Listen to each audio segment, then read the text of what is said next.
모세는 200만 명이나 넘는 큰 민족 이스라엘을 바로의 손에서 구원하여 낸 위대한 지도자입니다. 그러나 모세가 처음부터 하나님께서 호렙산 떨기나무 가운데 나타나셔서 모세에게 이 사명을 주실 때에, 내 백성을 구원하라는 사명을 주실 때에 처음부터 모세가 이스라엘을 구원할 만한 위대한 지도자가 전혀 아니었습니다. 모세는 물에서 건짐을 받았습니다.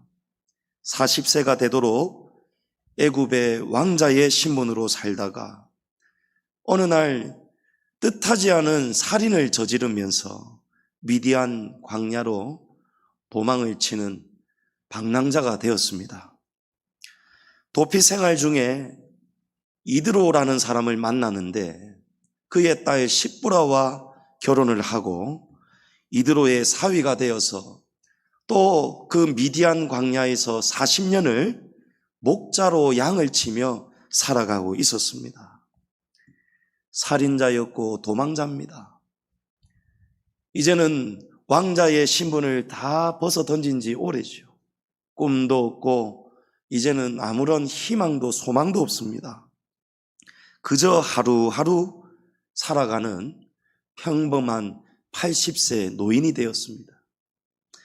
그런데 그런 모세에게, 80이 된 모세에게 하나님이 어느 날 떨기나무 불꽃 가운데 지팡이를 들고 양을 먹일 물과 또 풀을 찾아다니고 있는 모세 앞에 하나님이 찾아오신 것입니다. 모세는 지금 애굽으로 갈 수가 없지요. 애굽에서 살인죄 때문에 왕자의 신분까지 포기해야만 했던, 도망칠 수밖에 없었던 그런 사람입니다. 미디안 광야에서 쥐 죽은 듯이 이름도 없이 숨어 사는 바로 그런 존재가 모세입니다. 그런데 그런 모세에게 하나님이 어떤 사명을 주십니까? 애굽으로 가서 바로 앞에 서서 지금 400년이 넘도록 애굽의 노예로 살아가고 있는, 고통과 압제 속에 살아가고 있는 내 백성 이스라엘을 네가 가서 구원해 내라. 하나님이 그 말씀을 모세에게 명령하셨습니다. 모세가 이 말씀을 들을 때에 어떤 마음일까요? 황당하겠죠. 기가 찼을 것입니다. 모세가 이렇게 말합니다. 내가 누구이기에 바로에게 가며 이스라엘 자손을 애굽에서 인도하여 내라는 말씀입니까? 하나님, 제가 왜 40년 동안 애굽 왕궁에서 도망쳐 나와서 지금 이렇게 살아가는지 모르십니까? 내가 누군지 모르십니까? 제발 보낼 만한 자를 보내소서. 모세가 하나님 앞에 4번을 계속해서 손사래를 치고 거절을 합니다. 그런데 하나님은 이렇게 거절을 거듭하는 모세를 향해서 마지막까지 인내하시면서 내 백성을 구원하라. 모세야, 애굽으로 가서 내 백성을 건져라. 하나님이 모세에게 계속해서 인내하시면서 설득하셨다라는 것입니다. 온 세상 천지에 모세라는 사람이 아니고는 이스라엘을 인도할 지도자가 아무데도 없었기 때문일까요? 그럴 리가 없습니다. 모세의 형편을 우리가 알지 않습니까? 모세는 애굽으로 보내기에 가장 부적절한 사람이에요. 그렇죠. 모세는 바로 앞에 서서 백성을 구원해 오기에 가장 불가능한 사람이 모세입니다. 하나님이 주신 이 사명을 받들기에 가장 부적절하고 가장 불가능한 사람이 온 세상 천지에 모세만한 인물이 없습니다. 이거는 불가능한 일이에요. 무모한 일입니다. 그러나 가장 부적절하고 불가능한 사람을 부르시는 분이 하나님이십니다. 로마서 11장 29절에 하나님의 은사와 부르심에는 후회하심이 없느니라 했습니다. 아멘. 우리는 모세를 부르시고 부적절하고 불가능한 모세를 부르시고 사용하시는 하나님의 모습에서 하나님이 어떤 분이신가를 오늘 알게 됩니다. 고린도전서 1장 26절로 29절 말씀을 우리 다 같이 한번 읽어보겠습니다. 형제들아 너희를 부르심을 보라. 육체를 따라 지혜로운 자가 많지 아니하며 능한 자가 많지 아니하며 문벌 좋은 자가 많지 아니하도다. 그러나 하나님께서 세상에 미련한 것들을 택하사 지혜 있는 자들을 부끄럽게 하려 하시고 세상에 약한 것들을 택하사 강한 것들을 부끄럽게 하려 하시며 하나님께서 세상에 천한 것들과 멸시받는 것들과 없는 것들을 택하사 있는 것들을 폐하려 하시나니 이는 아무 육체도 하나님 앞에서 자랑하지 못하게 하려 하심이라. 우리 하나님이 바로 이런 분이십니다. 모세가 능력이 출중하기 때문에 하나님이 모세를 찾아오신 것이 아니었습니다. 저와 여러분이 지혜로워서 남들보다 조금이라도 잘난 것이 있고 남들보다 조금이라도 선한 것이 있어서 우리에게 능력이 있어서 하나님께서 저와 여러분을 부르신 것이 아닙니다. 전혀 그렇지가 않습니다. 저와 여러분도 하나님을 믿고 섬기기에 가장 부적절하고 불가능한 사람이 바로 저와 여러분임을 믿으시기 바랍니다. 이 사실을 우리가 항상 기억해야 됩니다. 바울이 고백하지 않습니까? 나의 나된 것은 모든 것이 다 하나님의 은혜입니다. 하나님 덕분입니다. 제가 어떻게 이런 제가 목사가 된단 말입니까? 저희 집안이 대대로 우상을 믿고 할머니는 무당의 일을 할 만큼 그런 우상의 집안이 어떻게 이렇게 부적절하고 불가능한 집안이 하나님을 믿는 아버지가 목사님이 되시고 제가 목사가 되어서 주님의 교회와 주의 성도들을 섬기는 이런 사명자가 될 수 있단 말입니까? 그럼 하나님이 아니시면 불가능한 일이에요. 하나님의 은혜가 아니시면 불가능한 일입니다. 하나님께서 모세에게 거절하고 있는 모세에게 말씀하시는 거예요. 모세야, 내 손에 있는 것이 무엇이냐? 모세의 손에는 지팡이가 있었습니다. 모세는 목자였죠. 목자에게 지팡이는 양을 치는 데 사용을 하고요.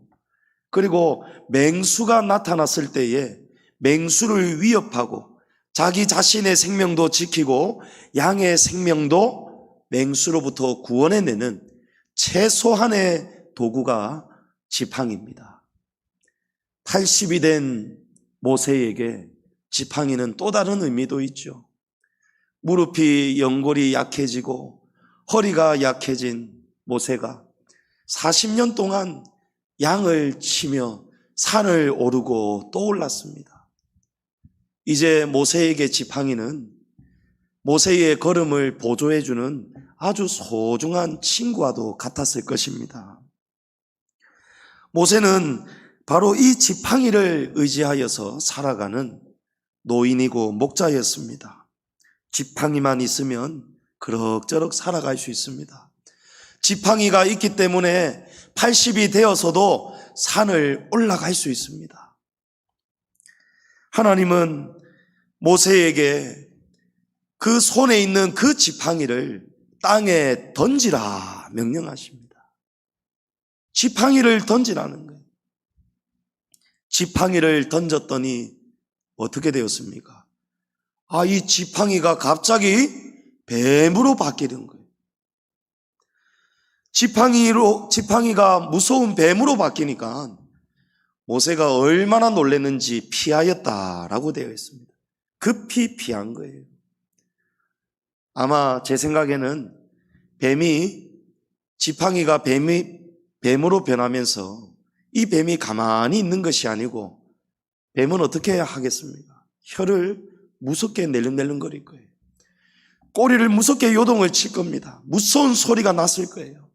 아마 모세를 향해서 고개를 빳빳하게 들었을 것입니다. 모세가 지금까지 의지해왔던 지팡이가 갑자기 뱀이 되어버린 것입니다. 이어서 하나님께서 또 한 가지를 명령하십니다. 모세야, 뱀의 꼬리를 잡으라 라고 하셨어요. 모세가 뱀의 꼬리를 잡으니 이번에는 뱀이 다시 지팡이로 변했습니다. 하나님은 모세에게 그리고 오늘 저와 여러분에게 이 지팡이의 실체가 무엇인지를 깨닫게 하십니다. 이 지팡이가 우리에게 다 있습니다. 나는 지팡이 아직 안 지는데요. 그런 지팡이가 아니고요. 모세와 같이 목자에게 지팡이가 의지하는 대상이 되는 것처럼 늙은 노인에게 걸음의 보조수단이 되는 지팡이가 있는 것처럼 우리 각자에게는 이 세상을 살아가는 동안에 우리 각자가 의지하는 지팡이들이 다 있습니다. 지금 모세가 그럭저럭 살만한 거예요. 지팡이가 있으니까 그럭저럭 걸을만 한 것입니다. 아직은 양을 칠 수 있는 힘이 되는 거죠. 지팡이가 없으면 올라갈 수 없겠죠. 힘이 들겠죠. 그러나 모세가 보조하여서 의지하는 수단, 지팡이가 있으니까요. 모세가 하나님의 사명을 받을 이유가 없는 거예요. 그럴 때에 하나님이 어떤 사건을 깨닫게 하십니까? 나는 여호와니라. 너희가 의지하는 그 지팡이를 가차없이 무섭게 피할 수밖에 없는 뱀으로 만들 수 있는 전능하신 여호와가 바로 나니라. 하나님이 그걸 보여주시는 거예요. 지팡이는 연약한 모세에게 잠깐 인생을 살아가는 보조수단이 되어줄 수는 있습니다. 그러나 모세의 인생길을 인도해주는, 길을 열어주는, 막혀있는 길을 열어주는 그런 지팡이는 결코 될 수가 없습니다. 모세의 지팡이는 죽고 나면 끝이에요. 죽고 난 다음에 새로운 길이 열려야 됩니다.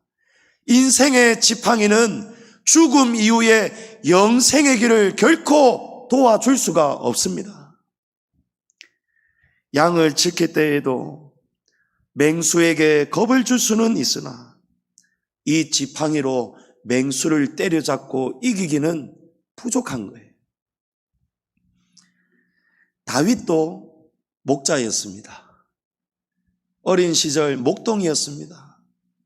다윗의 손에도 목자의 지팡이가 있었습니다.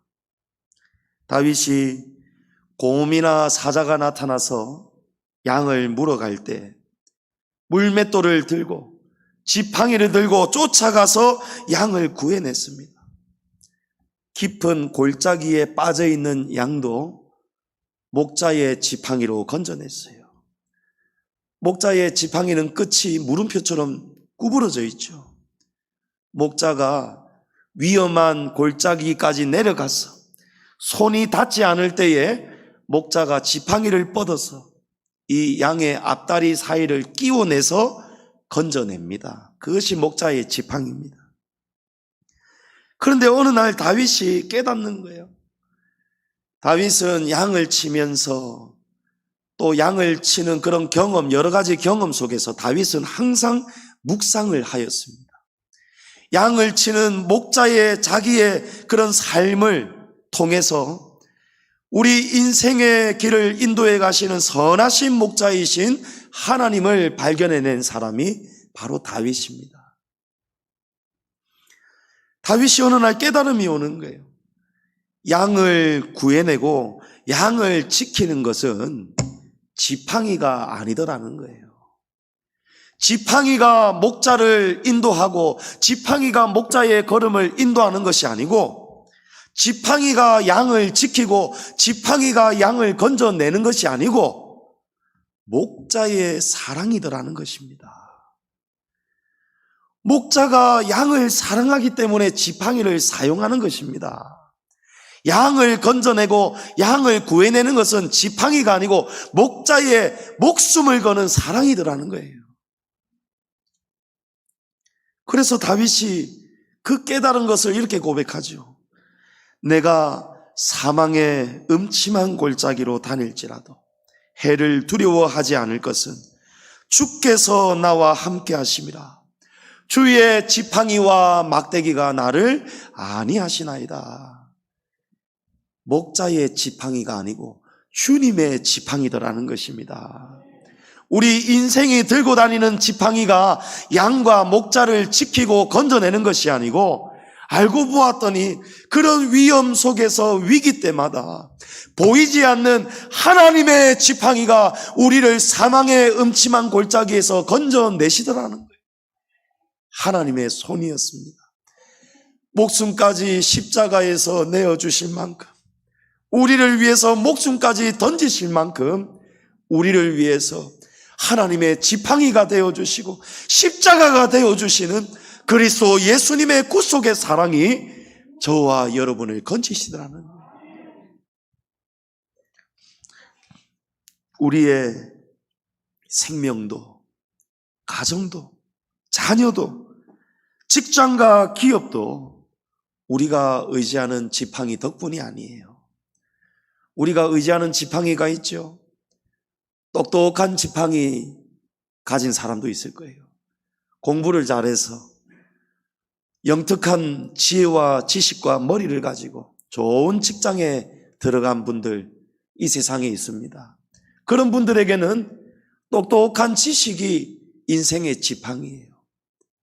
그러나 그 똑똑한 지팡이가 우리 인생의 여정의 전부가 결코 될 수가 없습니다. 지식으로 천국에 갈 수가 없습니다. 하나님의 지팡이가 우리를 도와주셔야 되는 거예요. 이번에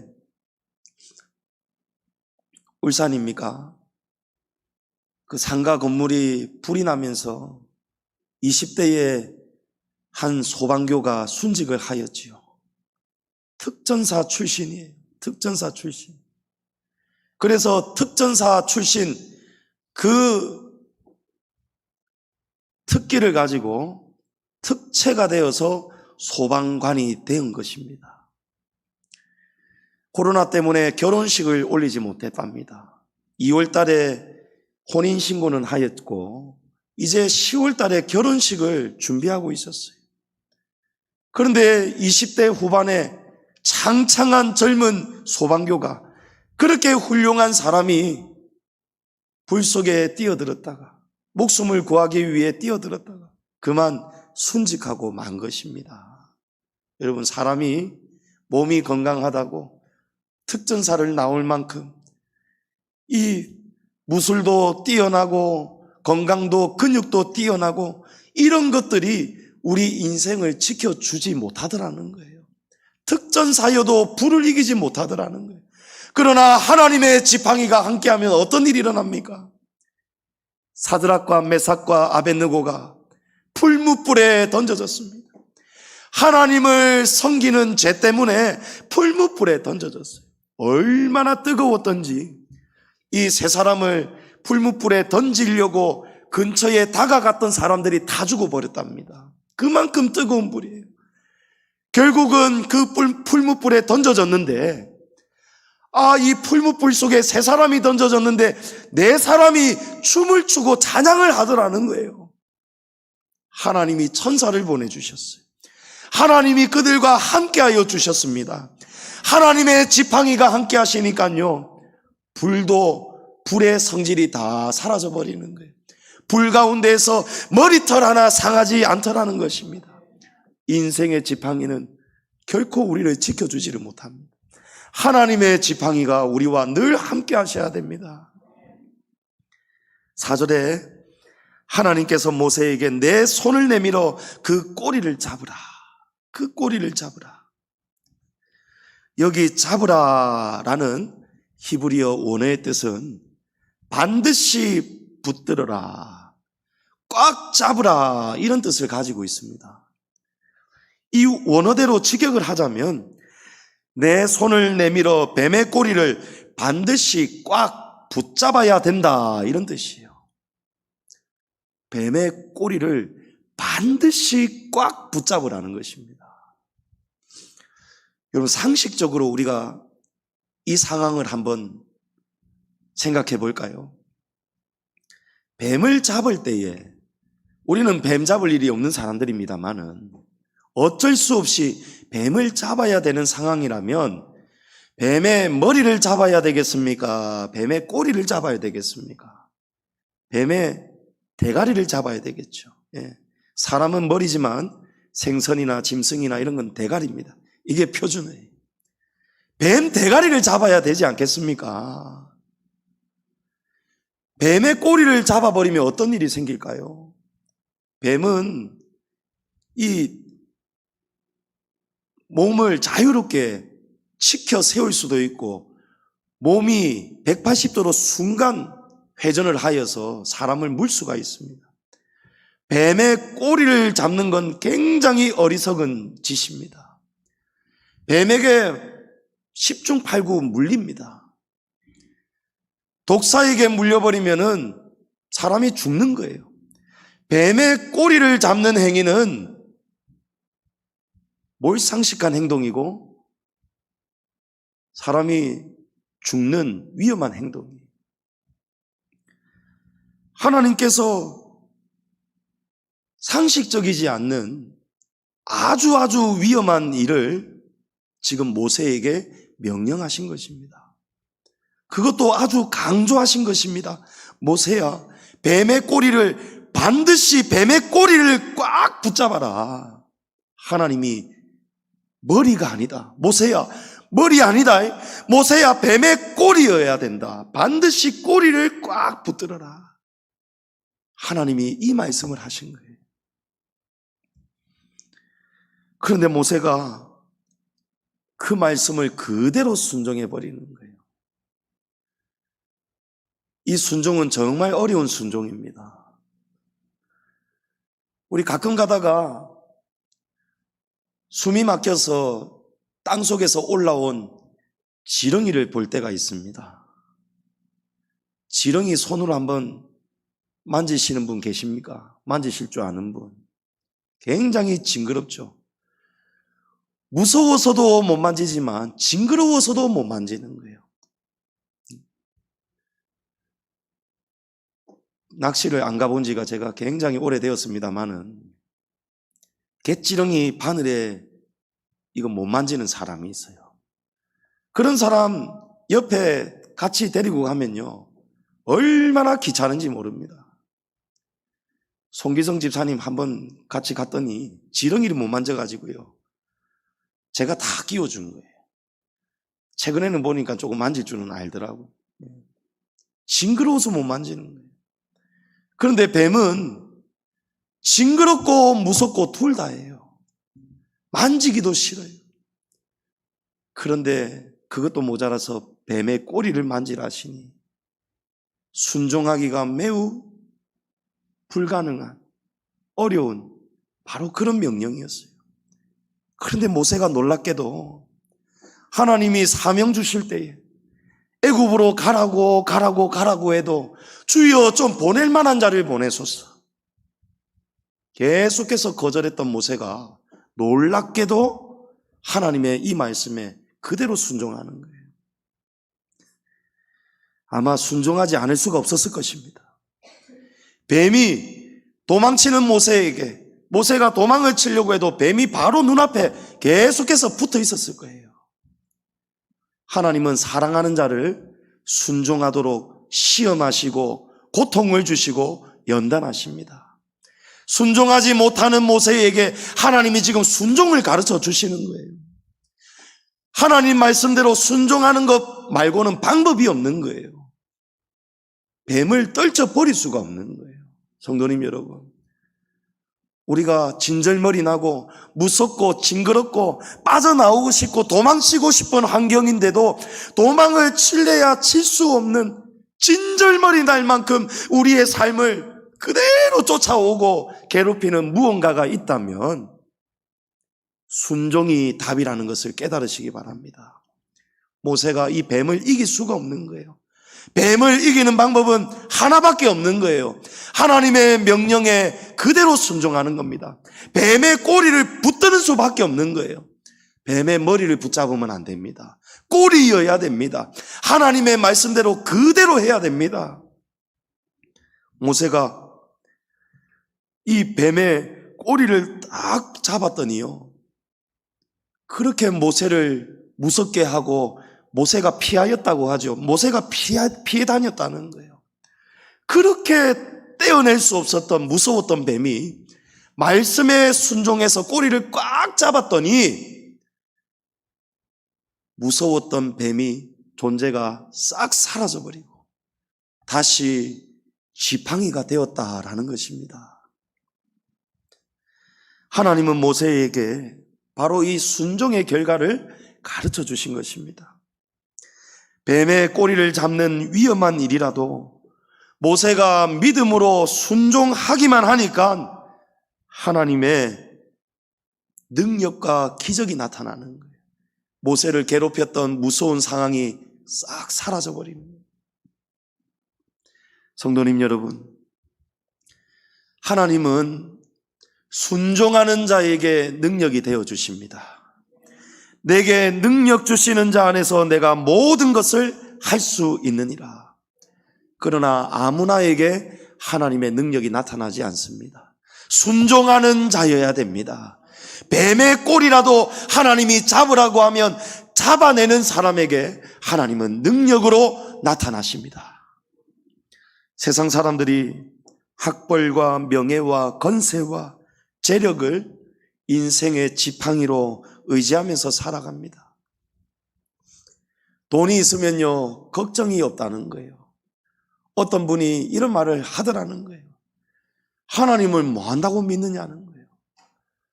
돈 많겠다, 부족한 게 없는데 하나님을 믿을 이유가 없는데 뭔가 아쉬운 게 있어야 믿지. 사고 싶은 거 다 사고, 입고 싶은 거 다 입고, 먹고 싶은 거 다 먹고, 가고 싶은 데 다 돌아다니고, 이런 말을 하는 무식하고 용감한 사람이 있더라는 거예요. 그걸 지팡이라고 알고 든든하게 생각하고 자랑하고 다니는 사람이 있더라는 거예요. 그러나 한 번 죽는 것은 사람에게 정해져 있습니다. 세상 사는 동안에는 잘 살고 한평생 잘 누릴 수 있을지는 모르겠습니다. 그러나 인생의 지팡이를 가지고는 영생의 길을 찾아갈 수가 없습니다. 주의 지팡이와 막대기가 우리를 안위해 주셔야 됩니다. 주님이 우리를 건져 주셔야 됩니다. 주님의 지팡이가 우리를 안내해 주셔야 됩니다. 사람의 지팡이는 넘어질 수도 있습니다. 부러질 수도 있습니다. 빼앗겨 버릴 수도 있습니다. 사람의 지팡이로는 아무 기적도 일어날 수가 없습니다. 모세의 존재도 변화될 수가 없는 거예요. 우리가 의지하는 지팡이가 우리의 존재를 거듭나게 할 수가 없습니다. 80이 된 모세는 힘도 없습니다. 무능력합니다. 겁도 많습니다. 약함밖에 없는 거예요. 그래서 모세가 계속해서 하나님 앞에 손사래를 또 칩니다. 10절 말씀에 오 주여 나는 본래 말을 잘하지 못하는 자니이다. 하나님께서 말씀합니다. 누가 사람의 입을 지었느냐? 가라 내가 내 입과 함께 있어서 할 말을 가르치리라. 모세가 또 한 번 그래도 안 되겠다는 거예요. 13절에 오 주여 보낼 만한 자를 보내소서. 모세가 네 번째 거절을 하는 거예요. 하나님이 얼마나 더 보여주셔야 됩니까? 모세의 손이 나병이 되었다가 다시 낫는 그런 표징까지 하나님이 보여주셨어요. 우리 인생이 이만큼 어리석습니다. 하나님이 보여주셔도 나타나 주셔도 인생이 순종하는 인생으로 거듭나지가 않는 거예요. 하나님이 이제는 분노하시는 거예요. 14절에 레위 사람 내 형 아론이 있지 아니하냐. 그가 말 잘하는 것을 내가 아노라. 그가 너를 만나러 나오나니 그가 너를 볼 때에 그의 마음에 기쁨이 있을 것이라. 하나님은 전지하신 분입니다. 하나님은 모든 것을 다 알고 계시는 거예요. 모세가 무엇이 연약한지, 모세가 말을 잘하는지 못하는지 하나님은 이미 아시고 말 잘하는 형 아론을 예비하셔서 이미 떨기나무 불꽃 가운데 나타나셔서 모세에게 사명을 주시기 전부터 이미 아론은 모세를 향해서 지금 오고 있는 거예요. 아론이 모세를 만날 때에 모세의 동력자가 되어달라고 요청할 때에 아론에게 하나님이 이미 기쁨의 승낙이 있도록 하나님은 예비해 놓으셨다라는 거예요. 19절에 하나님은 모세가 애굽으로 돌아가지 않으려는 가장 중요한 이유도 다 알고 계셨어요. 여호와께서 미디안에서 모세에게 이르시되, 자 여기 미디안입니다. 미디안. 그 앞절을 보면 모세가 하나님의 뜻에 순종하여야 되겠다, 이제 마음에 결단을 내리는 거예요. 그러나 이것은 완전한 결단이 아니었습니다. 모세가 간을 보러 가는 거예요. 이드로 장인에게 며칠 좀 제가 다녀오겠습니다. 애굽에 가서 내 목숨을 노리던 자들이 여전히 살아있는지, 내가 지금 가도 되겠는지 한 번 더 마지막으로 제가 점검하고 오겠습니다 라는 거예요. 그런데 19절에 보십시오. 하나님이 미디안에서, 모세가 살고 있던 미디안에서 모세가 지금 간을 보려고 애굽으로 출발을 하려고 하는 바로 그 찰나에 하나님이 모세에게 말씀하시는 거예요. 애굽으로 돌아가라. 내 목숨을 노리던 자가 다 죽었느니라. 하나님이 말씀해 주는 거예요. 모세야, 언제까지 네가 전능하고 전지한 나 여호와를 언제까지 네가 이렇게 믿지 않으려고 하느냐. 내가 지금 왜 애굽으로 가려고 하는지 나는 알고 있다. 너를, 내 목숨을 노리던 자들은 이미 다 죽었다. 너는 내 말을 듣고 가라. 내가 너와 함께 할 것이다. 내가 너에게 능력이 되어줄 것이다. 하나님이 다시 한번 모세에게 깨닫게 하시는 거예요. 17절을 보십시오. 너는 이 지팡이를 손에 잡고 이것으로 이적을 행할지니라. 모세가 그 순간 이제 깨닫는 거예요.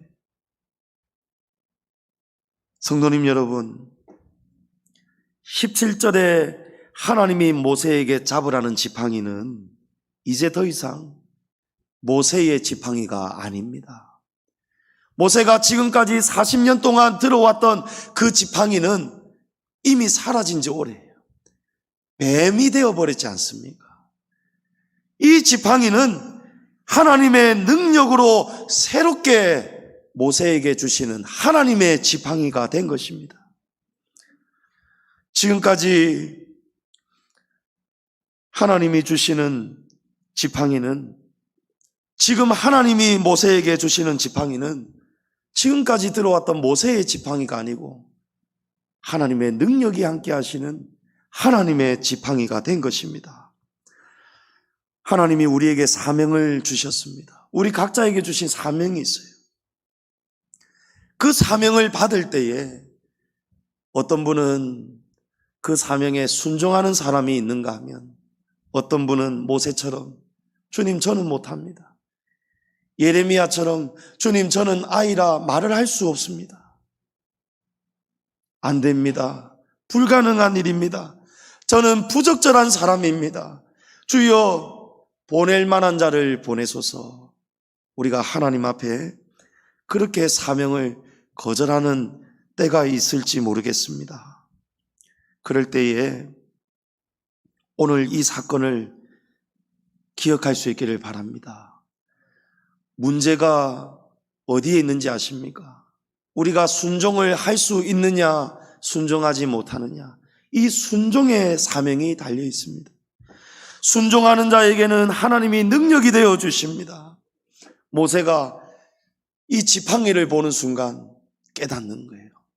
하나님이 이 지팡이를 손에 잡고 애굽으로 가라. 이 지팡이는 어떤 지팡이입니까? 하나님의 능력이 나타나는 지팡이에요. 모세가 이 지팡이를 이제 봤습니다. 주님, 제가 이제 아무것도 재지 않겠습니다. 더 이상 더 알아보고 이렇게 하지 않겠습니다. 할 수 있는지 없는지 제가 그 수준에서 이제 벗어나겠습니다. 뱀의 꼬리를 잡으라고 하면 잡겠습니다. 무조건 순종하겠습니다.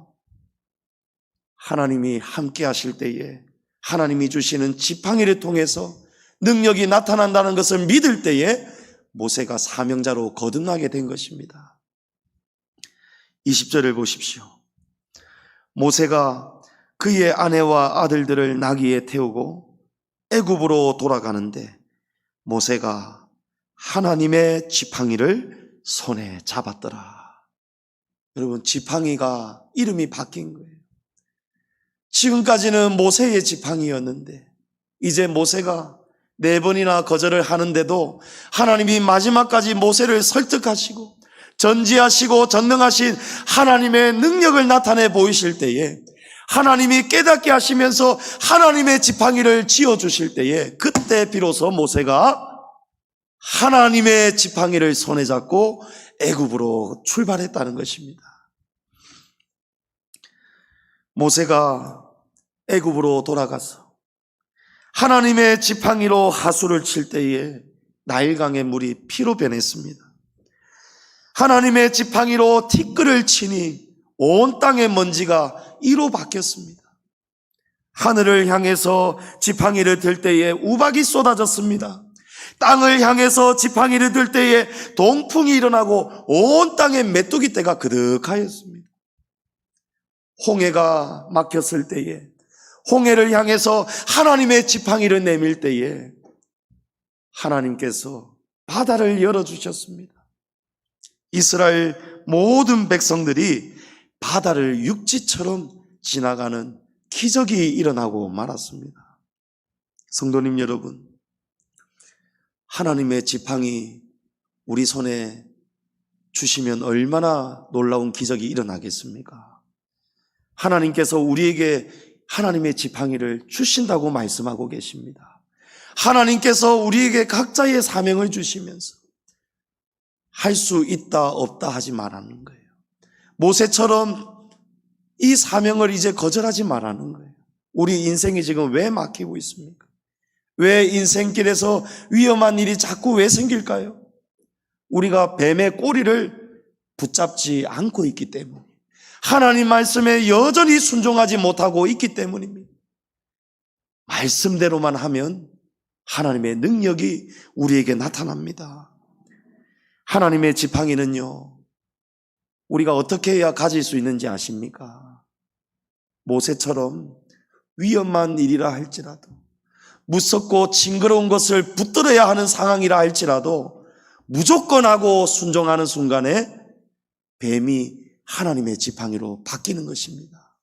순종할 때 하나님의 지팡이가 우리 손에 들려집니다. 아멘이십니까? 우리가 순종할 때에 하나님의 지팡이를 가지게 됩니다. 목마를 때에 이 지팡이로 반석을 치면 이 반석에서 생수가 나오게 될 것입니다. 베드로가 밤새도록 그물을 던지고 수백 번을 던졌습니다. 베드로의 지팡이는 그물이었습니다. 갈릴리 바닷가에서 천직을 업으로 살아가던 베드로였습니다. 전문가였어요. 베드로는 그물을 의지하고 살아갔습니다. 그러나 이 그물이 어느 날은요, 이상한 일이 벌어지는 거예요. 늘 의지하고 던져왔던 그물, 늘 베드로에게 먹을 것을 내어주었던 이 그물이 그날은 밤새도록 갈릴리 바다를 샅샅이 훑고 던지고 다녔는데도 물고기 한 마리도 잡지 못하는 거예요. 그러나 예수님께서 깊은 데로 나아가서 배 오른편에 그물을 던지라 라고 할 때에 그물이 찢어질 만큼 가득 물고기를 잡게 되었다는 것입니다. 베드로가 나중에 인생이 어떻게 바뀌는지 아십니까? 그물을 버려두고 예수님을 따라갔다라는 것입니다. 인생 지팡이를 버리라는 것입니다. 하나님이 모세에게 내 손에 들려있는 것이 무엇이냐? 지팡이를 땅에 던지라고 명령하셨습니다. 하나님의 지팡이를 얻기 위해서는요, 우리에게 단계가 있어야 돼요. 먼저 우리가 사랑하고 의지하던 지팡이를 땅에 던져야 됩니다. 성도님 여러분, 지팡이를 땅에 던지시기 바랍니다.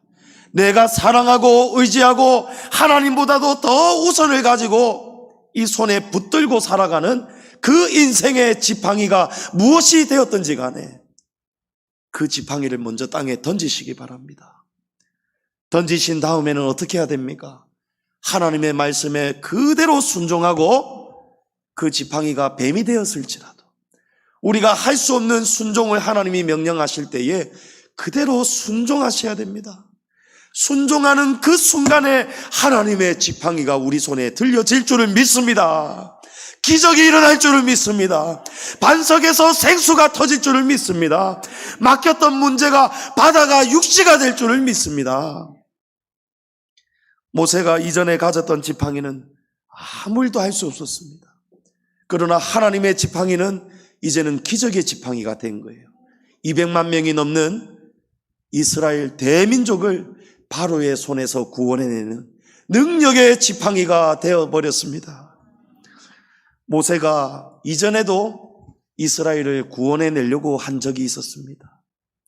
그 사건 때문에 모세가 살인자가 되었어요. 그때에는요, 모세에게 더 놀라운 지팡이가 있었습니다. 왕자 지팡이가 있었습니다. 모세는 왕자였지 않습니까? 권력의 지팡이가 있었어요. 그때의 그 권력을 가지고 자기 지팡이를 가지고 모세가 학대를 당하고 있던 이스라엘 민족을 구원해내려고 했습니다. 그러나 그 결과는 모세를 실패자로 만들어버렸어요. 모세가 살인자가 되도록 만들었습니다.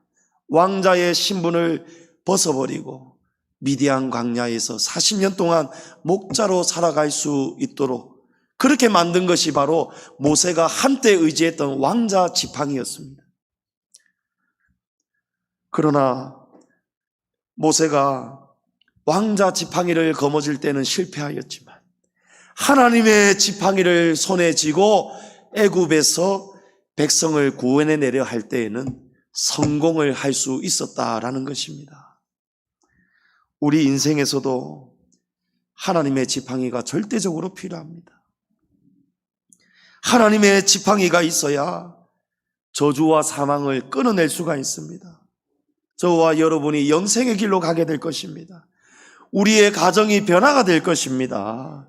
삶에 아무런 낙도 없고 힘도 없고 소망도 없이 그저 아무 미련 없이 하루하루 죽지 못해 살아가던 80이 된 노인이 된 모세에게 하나님의 지팡이가 들려질 때에 인생이 완전히 바뀌어버리지 않습니까? 성도님 여러분, 인생의 지팡이를 과감하게 던지시기를 바랍니다. 그리고 하나님이 무슨 말씀을 하시든지 꽉 붙잡으시고 하나님께 충성하시고 순종하시기를 축복합니다. 순종하는 자에게 하나님이 지팡이를 주십니다. 순종함으로 하나님의 지팡이를 반드시 취하시기를 바랍니다. 그래서 여러분의 가정도 살고 건강도 살고 삶도 변화되고 세상을 이기고 사망을 이기고 저주를 끌어내고 홍해가 갈라져서 하나님이 주시는 가나안의 복락을 누리시는 우리 성도님들 다 되시기를 주님의 이름으로 축복합니다.